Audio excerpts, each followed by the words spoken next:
speaking with Chris Lioutas, co-CEO, Genium Investment Partners. First off, Chris, thank you very much for participating in the Inside Network's Investment Leaders Forum, Byron Bay. Thanks, James. Been great to be here. It's been a pleasure having you here.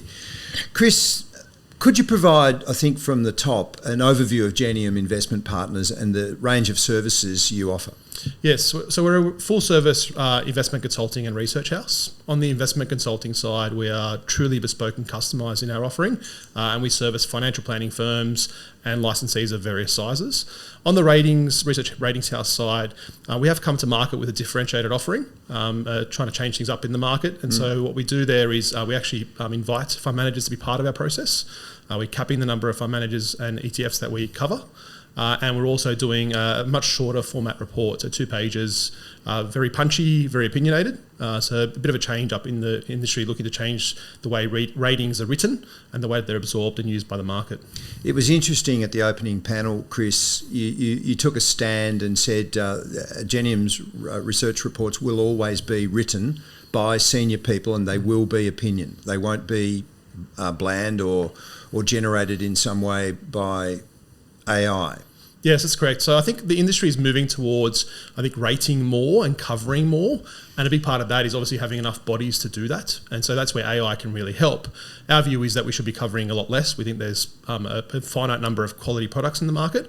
And we think if we cover less with very senior experienced people, we think that makes for much better readability. Shorter format reports for people that are time poor in reading them, and very punchy and straight to the point. So you get halfway through the report, halfway through the first page, and you very much know whether you want to use the fund or how to use the fund, and you can very much match it to the rating at the top of the report. So there's no waffle, straight to the point, and pure opinion as well. And how have advisors, by and large, reacted to that? The feedback today has been very positive. It is stark contrast to what's in market today, so it is quite differentiated. If anything, it goes back to where ratings reports were maybe 15, 20 years ago, where they were short and punchy. So we've sort of gone back to old school, I guess, if you like. But I think in terms of the amount of information advisors have to be across today and other users as well, I think people are appreciating the short format of them, but also the punchier and more direct language used. I think people value people with opinions these days and directness and forthrightness as well. And so that's been refreshing, I think, for people that have read those reports and used them to date.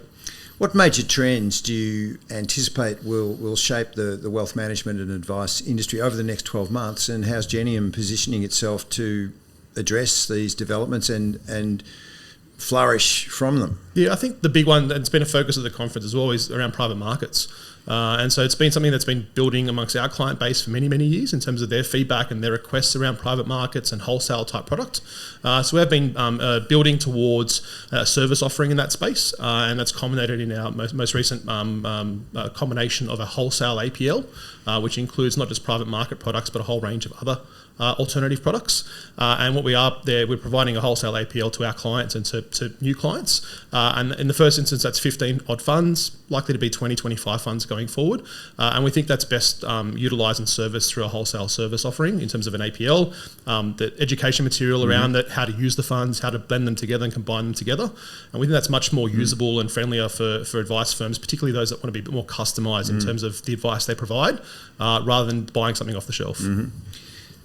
A lot of forces at work on the industry, but as it evolves, what critical areas do you think financial advisors really should focus on to enhance their service offerings and meet client expectations that are changing all the time? Yeah, I think when we speak to our clients in particular, and even prospective clients, I think the big thing we're speaking to them about is just efficiencies in their business and how they capture those efficiencies. And I think that could be across a wide range of parts of their business, but particularly in focus for us is investment efficiencies. So that may be a managed account, it may not be. So we talk to them about what their current landscape looks like for investments and what they're trying to achieve. And with regard to investment efficiencies, that can take a variety of forms. Today it's managed accounts, but in future it may not be. And so we are talking to them about that. I think the other area as well is scalability of their business offering. So most firms today are looking to increase in size, service more clients and potentially merge with other firms. So as they do that, they potentially have service offerings across multiple offices, maybe interstate as well. So it's all about how they scale that service offering, but also scale the culture in the business as well. And so we are trying to assist them, at least on the investment side with that, how they scale the investment option and function across different businesses, new firms being bolted in and that sort of thing. so making sure they're consistent. And then there's a wide breadth and depth of research offering so that new advisors coming in can make use of those services.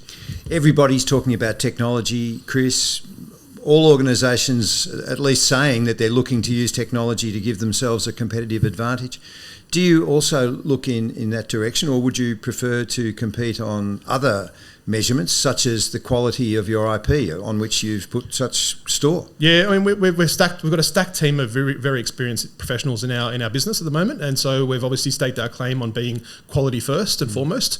It's fair to say that that'll be a function of our business and a core focus of our business for many, many years to come. But it's also key not to be blindsided and be lackadaisical when it comes to technology as well. So where we're looking to use technology is really around efficiencies in terms of information gathering and capturing, categorising and sorting through data, and then as it pertains to things like minutes in meetings and conversations and that sort of thing. So we are using to use data in very specific ways, more of them are not menial tasks and the tasks that we don't want to be doing anymore. I think the other parts we're looking to data to assist us is we speak with advisors. They sort of want some assistance when it comes to their investment value proposition and their investment pitch. And so obviously we're very qualitative led, and that helps with that conversation, but it can be helpful to have some data to back that up or behind that. So whether it's charts or tables that help represent that investment proposition. So we are looking to build that into our service offering to assist advisors in their conversations with clients around investment outcomes.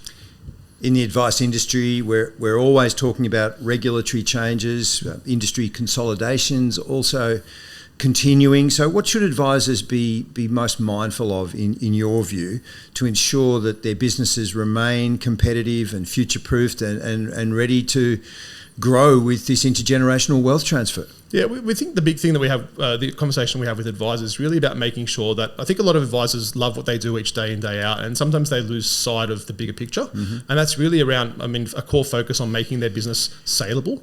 And that's not something that we're expressing upon them today. Like, we don't think they need to sell their businesses today, but we think if they can get the frame of mind right around their businesses being saleable at some point and move towards rectifying things in their business, future-proofing their business, creating those efficiencies and scalability that I talked about earlier, we think that they can obviously get the firm ready for sale at some point. And we think by doing that, you effectively ready yourself for that period. And that involves succession planning, that involves broadening revenue bases and that sort of thing.